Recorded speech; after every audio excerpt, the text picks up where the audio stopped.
Hello, friend. Hope is one of the most beautiful things in the world. With it, no matter what's going on, everything looks wonderful. But without it, everything looks dark and destructive. And I was reminded of about 16 years ago in my life, one of the most hopeless situations I was in. I was actually sitting in my driveway, not wanting to go inside, crying.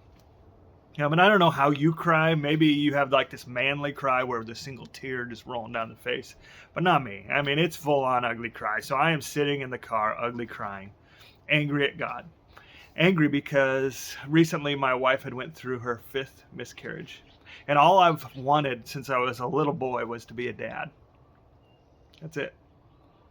And I own a pizza restaurant, and now we have teenagers working for us. And at the time, I had one teenager that was working for me that had just had a child, and another one that I found out that day that was pregnant. So mad at God, so angry, so hopeless, sitting in the driveway waiting to go in. And as I was thinking about my life, I was thinking about how it aligned to the Israelites at the time, Zechariah 9:12. And whether you're a Christian or not, I hope that there's principles that can apply to your life in this. But I'm definitely going to be approaching it from a Christian perspective. So Zechariah 9:12 says, "Return to your stronghold, O prisoners of hope. Today I declare that I will restore double." Prisoners of hope. So that's what we're going to talk about today. How do we become prisoners of hope? Man, prisoners are connected to hope. No matter what's going on, prisoner cannot get away.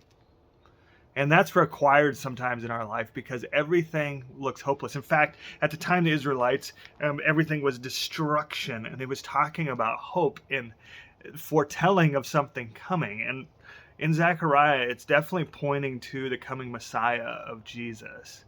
And Jesus is our hope. And so I'm going to tell my story of infertility and what God did in my life, but where you can get trapped in different stories is we can make those prescriptive. But the prescription I'm pointing to is the hope of Jesus in our life, no matter what's going on. See, when I went inside, after crying my eyes out, faithless, angry at God, walked inside, my wife had been praying and said, I feel like God's telling me to prepare for this baby that someday will come.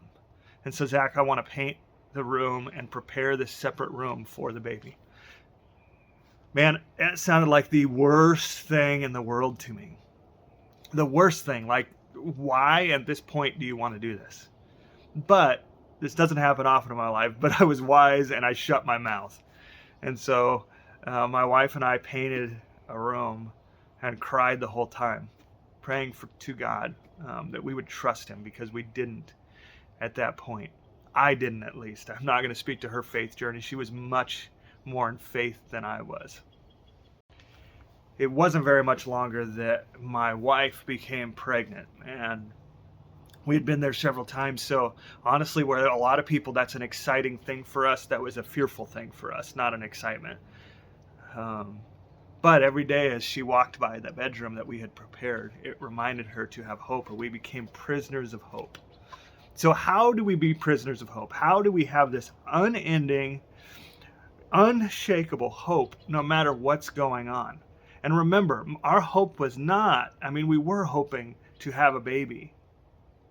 But more than anything, what our hope was, in that God had a plan that we could not see. And so how do we have that unshakable hope? And so the first thing is that painting the room, what it was for us, is a physical reminder that we trusted God no matter what he was asking us to do, even if it looked foolish. So the first thing I would recommend to restore your hope is to have a physical reminder. Pray to God, ask him, what is the physical reminder that will give you hope on days you feel hopeless? The second thing is what I just talked about, prayer. Prayer is crucial to restore our hope in God because it's connecting to us. And if you're afraid to talk to God when you're angry, I encourage you to talk to him when you're angry. If you're afraid to talk to God when you're sad, I encourage you to talk to him when you're sad. Bring whatever it is to God, no matter how foolish it is. It's like sometimes we think things and, I can't bring that to God. He already knows. Like, bring those things to God. So physical reminder and prayer. The third thing is to worship. And I love worship music. There's certain songs that speak to my heart in certain seasons.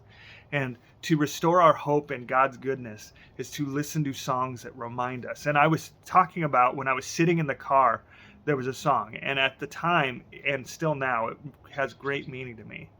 And it talks about, while you're waiting on God, and while I'm waiting, I will serve you. While I'm waiting, I will worship. While I'm waiting, I will bow down. And so while you're waiting on things that you're desiring that haven't happened, instead of begrudging God, worship Him in our waiting. So that's the third thing, to worship God.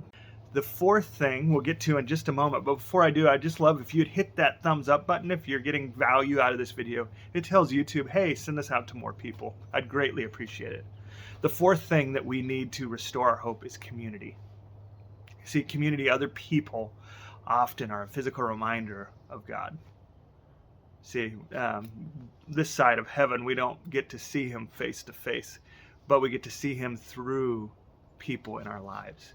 And when my wife and I were in this season, there was a small group of people we trusted with our hearts before we were able to tell others that she was pregnant, because we didn't want to go through the process of telling people again that we had lost another baby. So community, super crucial.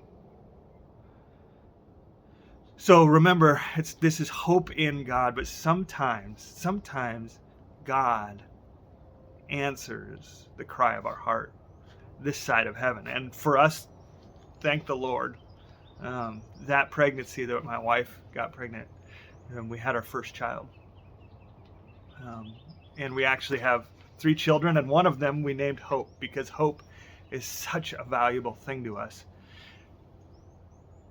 And even though I would never want to relive the experiences and heartache that came with the miscarriage and the infertility, it also shaped my wife and I's marriage to a whole other level.